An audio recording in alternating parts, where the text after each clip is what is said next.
Friends, welcome back to my channel again. I hope आप सब अच्छे होंगे, मैं भी अच्छी हूँ। सो आज है 19 अगस्त एंड आज है राखी। सो मेरी तरफ से सब बहनों को और भाइयों को wishing you very very happy Rakshabandhan 2024।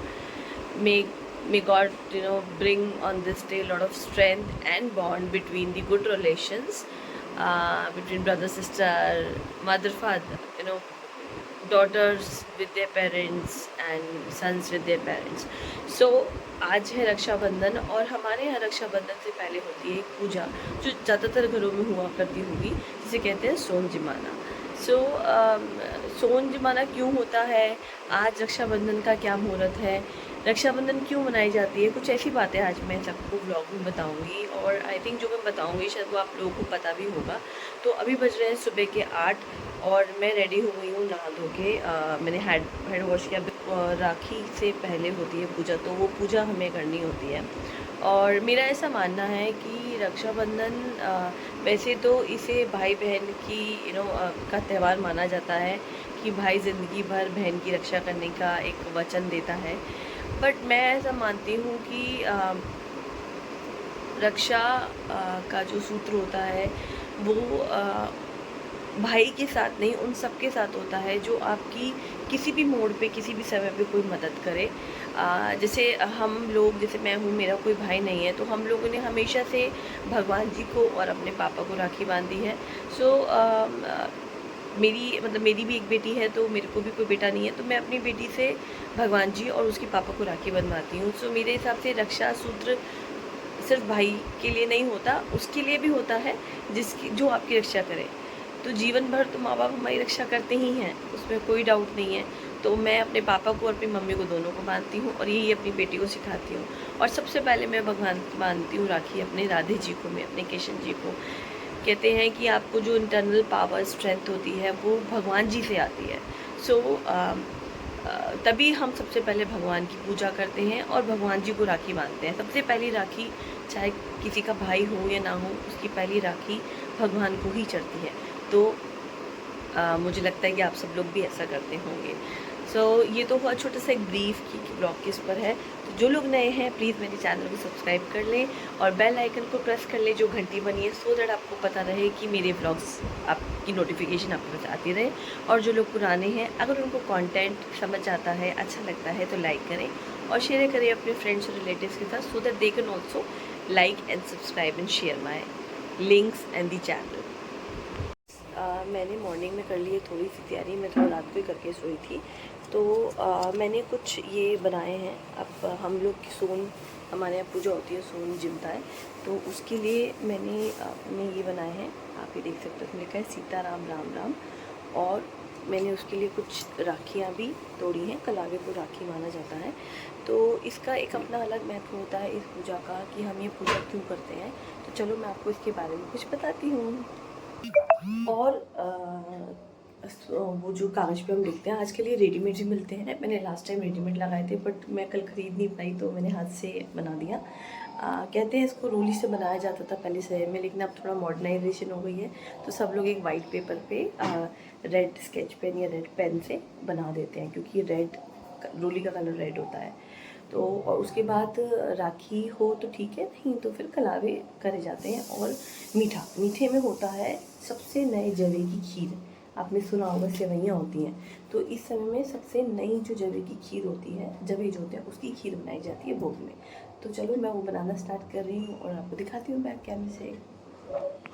ये लास्ट ईयर के सोन हैं जो हर साल राखी पे लगाए जाते हैं, राखी बांधने से पहले जो पूजा होती है।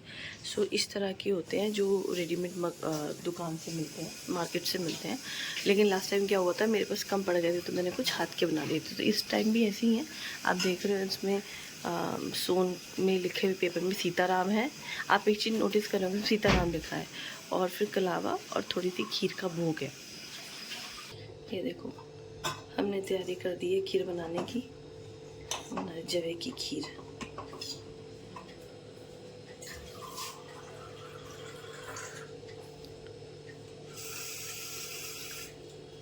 मैं इन पुराने जो सोन है इनको निकाल दूंगी,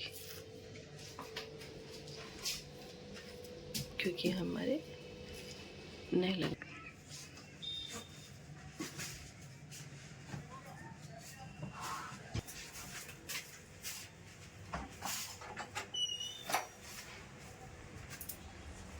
पूरा। हाँ ये होते हैं मेरे, यहाँ से दिखेंगे, ये रखते हैं चौखट पे। मैं ना आपको चला देती हूँ, पर दिखेंगे।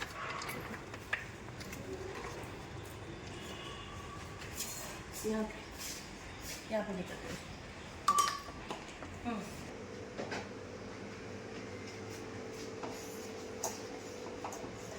हम बना रहे हैं खीर। मैंने जवे डाल दी है, इसमें चिरौंजी भी डाल दी है। अब थोड़ी देर में ठंडी होके इसमें डलेगी चीनी। फ्रेंड्स, ये सबसे इजी सबसे जल्दी बनने वाली खीर होती है।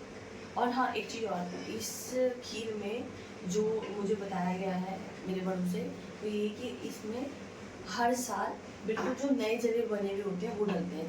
जवे कह लो या उनको सेवैयाँ कह लो, वैसे तो उनको सेवैयाँ कहते हैं, इनको सेवैयों की खीर कहते हैं, पर हमारे यहाँ इसको जवे की खीर कहते हैं। तो ये जो सेवैयाँ होती है ये बिल्कुल नई होनी चाहिए, मतलब जुटी नहीं होनी चाहिए, नई बनी होनी चाहिए सावन की, और तब वो बनती है। इसके बाद फिर इन जवों को और सेवैयों को आप कैसे भी खा सकते हो।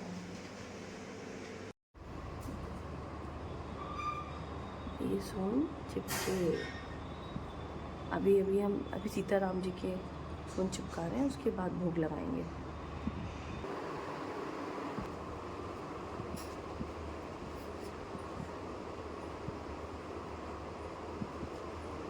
जय हो सीताराम, राम राम।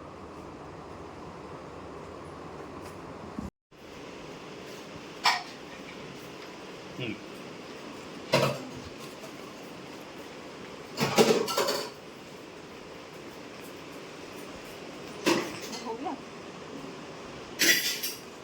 देखो देखो देखो ये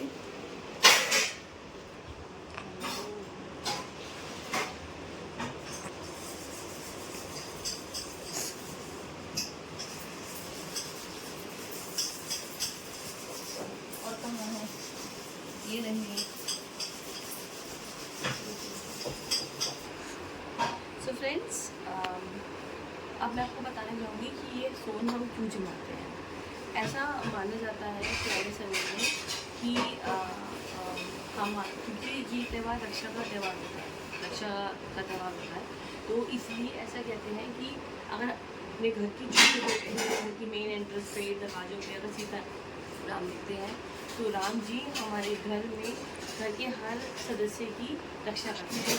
इसलिए इस सोन को जमाया जाता है और इसको पूरा राखी के समान ही किया जाता है। पहले आप सीताराम लिखते हो, फिर आप उस पर राखी बांधते हो और फिर उन्हें मीठे का भोग लगाते हो। तो ये होती है मान्यता सोन जमाने की। चलो चलते हैं। सभी माना जाता है कि घर में सोन घर के जेंट्स लगाते हैं और हेल्प करने के लिए बच्चे होते हैं। मतलब हम लोग ऐसे करते थे, हमारे पापा लगाते थे और हम उनकी हेल्प करते थे थाली पकड़ के। तो चलो मैं आपको दिखाती हूँ। समय ये लगा रहे हैं और मेरी डॉटर हेल्प कर रही है।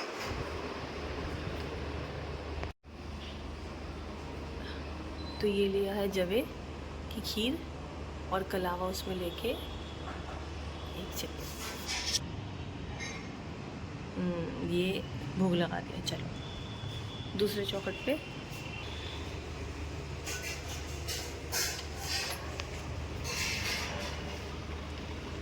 कहाँ गया? हाँ ये रहा,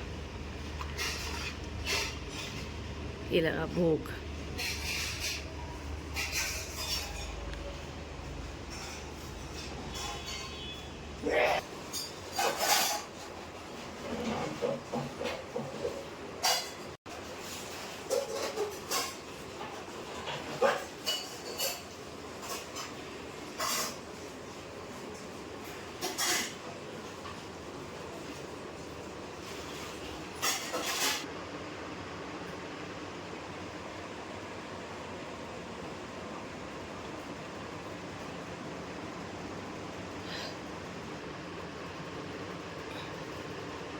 अच्छा लगा।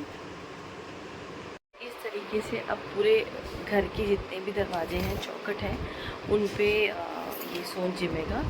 और उसके बाद हम मतलब राखी बांधेंगे भगवान जी को, और उसके बाद हम घर में सिर्फ भाइयों को, पेरेंट्स को, जिसको राखी बांधता है वो उसको बांध सकता है।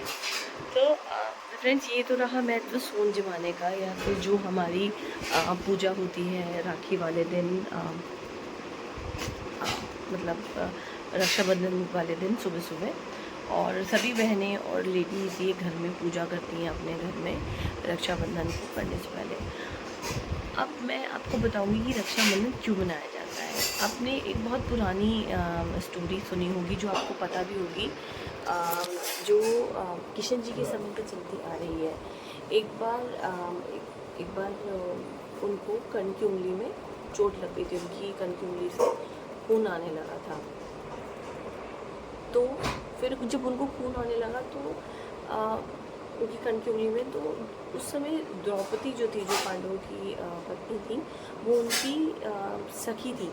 तो उन्होंने जैसे ही उनके हाथ में वो खून देखा, तो उन्होंने फटाफट अपना जो पल्ला था, जो साड़ी, जो वस्त्र उन्होंने पहन रखे थे, उन्होंने उसे फाड़ के उनके जहाँ से खून बह रहा था किशन जी का, कान्हा जी का, उनकी उंगली में बांध दी और उनका खून रोक दिया। उस दिन से उन्होंने वचन लिया कि वो ज़िंदगी भर, किशन जी ज़िंदगी भर द्रौपदी की रक्षा करेंगे। तो आपको याद होगा महाभारत में जो पूरा जब वो उनका चीरहरण हो रहा था द्रौपदी का, तो आपने देखा था किशन जी आए थे और वो उनको वस्त्र उड़ा रहे थे, जैसे ऊपर से कृष्ण जी उनको वस्त्र उड़ा रहे थे और दुर्योधन निकाल रहा था। तो वहाँ उन्होंने आके उनकी रक्षा की। उन्होंने उस कठिन समय में, जब उनकी कोई मदद नहीं कर पा रहा था द्रौपदी की, उन्होंने सिर्फ अपने सखा को याद किया, और वो थे कृष्ण जी। तो उस दिन से, जिस दिन से उन्होंने ये उनकी कर्ण की उंगली में वो अपना पल्ले का कपड़ा बांधना छोटा सा फाड़ के, उस दिन से रक्षाबंधन का महत्व चालू हुआ। सबसे ज़्यादा जो जानने वाली कथा है वो ये है। इसके अलावा 2-3 कथाएं और हैं, वो भी महाभारत से जुड़ी है। एक बार युधिष्ठिर जी ने कृष्ण जी से पूछा कि मैं अपनी सेना की रक्षा कैसे कर सकता हूँ। तब कृष्ण जी ने कहा कि तुम अपनी सेना की हर सेना को राखी बांधो, रक्षा बांधो, तो तुम इस युद्ध में विजय पा जाओगे। उन्होंने ये भी पूछा कि मैं अपनी सेना की रक्षा कैसे कर सकता हूँ और इस युद्ध में विजय कैसे पा सकता हूँ। तो तब उन्होंने कान्हा जी ने, कृष्ण जी ने उनको ये बोला कि अपनी सारी सेना को राखी बांधो और तुम इस युद्ध में विजय पा जाओगे। और ऐसे ही उन्होंने सबको राखी बांधी और अंत में जीत पांडवों की हुई। एक और प्रचलित कहानी है जो मैं आपको थोड़ी देर में बताती हूँ, वो भी रक्षाबंधन पे है, और वो विष्णु जी और लक्ष्मी जी के ऊपर है।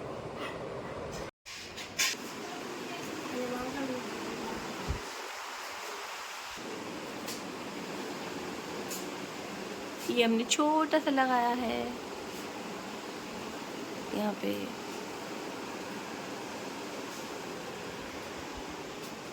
ये लग गया, ये भी लग गया, यहाँ पे भी लग गया। ये देखो फ्रेंड्स, अब मैं आपको बताती हूँ तीसरी कथा जो रक्षाबंधन से जुड़ी है। वो बहुत ही सच कहूँ तो इंटरेस्टिंग स्टोरी है। वो स्टोरी राजा बलि और भगवान विष्णु और लक्ष्मी जी से जुड़ी हुई है। एक बार की बात है, राजा बलि ने बहुत वो तपस्या कर रहे थे, उनका यज्ञ चल रहा था। तो विष्णु पुराण के अनुसार भगवान विष्णु ने अपने इस भक्त की, राजा बलि की परीक्षा लेने के लिए वो एक ब्राह्मण का रूप लेके उनके यज्ञ में पहुंच गए और उन्होंने दान में 3 पक्ष की भूमि मांगी। ये सुन के राजा बलि ने उनकी ये जो दान की मांग थी ये स्वीकार कर ली। फिर विष्णु जी ने क्या किया, उन्होंने एक पग में पूरा आसमान नाप दिया और दूसरे पग में पूरी भूमि नाप दी। ये देख के राजा बलि समझ गए कि भगवान मेरी परीक्षा ले रहे हैं। तो उन्होंने क्या किया, तीसरा पग जैसे वो उठा रहे थे विष्णु जी, उन्होंने उनका पग अपने सर पे रख दिया। उन्होंने कहा अब आप मुझे भी स्वीकार करो। अपने एक पग में पूरा आकाश नाप लिया, दूसरे पग में पूरी धरती नाप ली, भूमि नाप ली, वो दोनों आपकी हो गई। तो तीसरे पग मैंने आपका अपने सर पे रख लिया, अब आप मुझे भी स्वीकार करो और मेरे साथ पाताल लोक चलो। भगवान विष्णु ने देख के बहुत प्रसन्न हुए और अपने भक्त को मना नहीं कर सके। और वो उनके साथ चलती है। बहुत देर तक जब बैकुंठ धाम में लक्ष्मी जी उनका इंतज़ार कर रही थी विष्णु जी को, और विष्णु जी नहीं आए तो वो चिंतित हो गई। तो उन्होंने क्या किया, एक गरीब औरत का वेश धारण किया और राजा बलि के पास पहुंच गई। उन्होंने क्या किया, राजा बलि थोड़े दयालु थे अपने स्वभाव में, तो उन्होंने, लक्ष्मी जी ने क्या किया, जो बूढ़ी माँ बन के आई थी गरीब थी, उन्होंने उनको राखी बांध दी। तो फिर राजा बलि ने उनको, बूढ़ी माँ को, एक मनचाहा मतलब वरदान मांगने को कहा। तो मनचाहा वरदान मांगने को कहा तो उन्होंने कहा कि मुझे कुछ नहीं चाहिए, मेरे पास आपके पति हैं, आप उनको दे दो। बूढ़ी माँ ने उस वक्त अपना असली रूप ले लिया था, वो लक्ष्मी माँ के रूप में आ गई थी, और ये देख के राजा बलि बिल्कुल चौकन्ने रह गए थे। और उन्होंने राजा लक्ष्मी माँ ने कहा कि राजा बलि, आप मेरे पति को वरदान में जो मैंने आपसे मांगा है, मैं उनको वापस कर दो। और ये सुन के और अपनी राखी का मान रख के राजा बलि विष्णु जी को वापस लक्ष्मी जी के साथ भेज देते हैं, क्योंकि उन्होंने अपनी बहन से, जो लक्ष्मी माता है, उनसे वादा किया था कि वो जो मांगेगी वो उनको वो देंगे। तो इस तरीके से विष्णु पुराण के समय से ये रक्षाबंधन की एक नई प्रथा चल हुई, जिसमें बहन जो भी मांगती है भाई को देना पड़ता है। मैंने आपको राखी से जुड़ी हुई 3 कहानियाँ बताई, और हम सोन क्यों जमाते हैं वो भी बताया। और अब मैं आपको बताती हूँ कि राखी कब मनाई जाती है। राखी सावन के महीने मनाई जाती है। सावन जिस दिन ख़त्म हो रहा होता है, राखी वाले दिन आखिरी सावन होता है, उस दिन राखी मनाई जाती है। और आज राखी का जो मुहूर्त है, वो 3-4 मुहूर्त जो आए हैं वो ये हैं कि सुबह 5:30 से 5:30 से 7:30 बजे तक का है, फिर दोपहर का है। मेन जो मुहूर्त सबने कहा है वो दोपहर के 1:30 बजे के बाद से है मुहूर्त। आप पूजा कर सकते हैं, लेकिन आप राखी 1:30 बजे के बाद ही बांधेंगे। सो ये तो रही इस ब्लॉग में कुछ बातें कि हम सोन क्यों जमाते हैं, राखी कब मनाते हैं, राखी किसके बीच का त्यौहार है, राखी का मुहूर्त क्या है, और राखी किन कहानियों से जुड़ी हुई है। सो इसी के साथ मैं आपसे परमिशन लेती हूँ कि मैं फिर से मिलती हूँ एक नए ब्लॉग में। तब तक के लिए अपना ध्यान रखें, स्वस्थ रहें, मस्त रहें। और जो भी मैंने कहा है वो मैंने अपनी तरफ से आपको बेस्ट सुनाने की कोशिश करी है।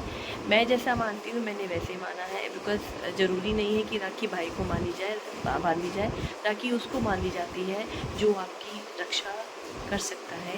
वो आपका भाई भी हो सकता है, वो आपके पापा भी हो सकते हैं, वो एक ऐसा इंसान भी हो सकता है जो आपके किसी रिलेशन में ना हो। वो आपकी बहन भी हो सकती है, वो कोई भी हो सकता है। सो इस बात को आपकी मर्ज़ी है, आप कैसे मानना चाहते हैं। मैं मानती हूँ, इसलिए मैंने आपको बताया। चलिए मिलते हैं एक नए ब्लॉग में, तब तक अपना ध्यान रखें, स्वस्थ रखें, मस्त रखें। अब मुझे जाना है अपने भगवान जी को राखी बांधने, क्योंकि मैं हर साल सबसे पहले उनको राखी बांधती हूँ। तो मेरी पहली राखी मेरे कान्हा जी को जाती है, फिर मेरे पापा को जाती है। Bye bye, Radhe Radhe, and please do not forget to like, share and subscribe my channel. Video को प्लीज़ एंड तक देखें।